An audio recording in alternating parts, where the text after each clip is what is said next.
Dr. Fred Hatfield is an impressive guy. He's a powerlifting champion, author, millionaire businessman with a beautiful wife.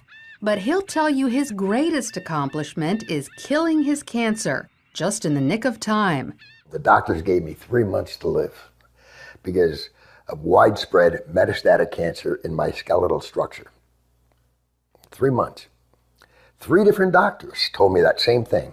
It's a horrible, horrible feeling to have someone tell you that the person that you love only has 3 months to live and you're not going to be with him anymore. While Fred was preparing to die, he heard about an anti-cancer diet, also known as metabolic therapy.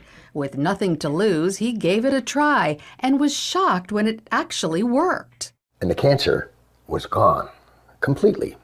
To this day, there's no trace of it, and it's been over a year. Although it wasn't easy, Fred stopped eating carbohydrates because carbohydrates turn into glucose inside your body.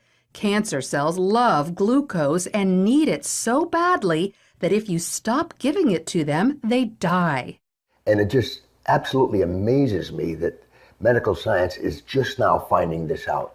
Fred's recovery was not a surprise to Dr. Dominic D'Agostino. His team of scientists at the University of South Florida study metabolic therapy. When they removed carbohydrates from the diets of lab mice, the mice survived highly aggressive metastatic cancer, even better than when they were treated with chemotherapy. We have dramatically increased survival with metabolic therapy.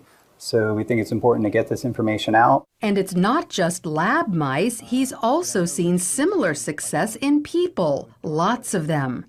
I've been in correspondence with a number of people, probably at least a dozen people, and over the last 1.5 to 2 years, and all of them are still alive, so despite the odds. And so this is very encouraging. All cells, including cancer cells, are fueled by glucose.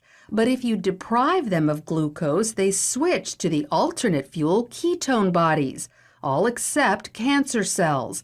A defect prevents them from making the switch to using ketone bodies as fuel, and therefore cancer cells can only survive on glucose.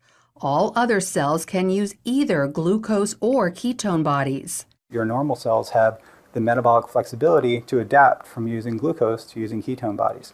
But cancer cells lack this metabolic flexibility, so we can exploit that. People like Fred, who deprive their cells of glucose and fuel them with ketone bodies instead, eat what's known as a ketogenic diet. It consists of almost 0 carbohydrates, but lots of natural protein and fat. You can go online and there's just cookbooks and, it's clean eating, just very clean eating. None of the sugars, the salts, the trash food. Natural proteins are ones in their original form, but processed meats like cold cuts and hot dogs are off limits because often carbohydrates have been added to them.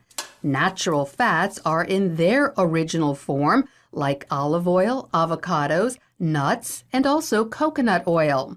But stay away from trans fats such as shortening or margarine, which are man-made.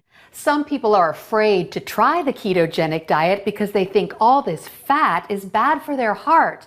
But more doctors are now saying natural fat is actually good for you, even natural saturated fat like coconut oil and butter.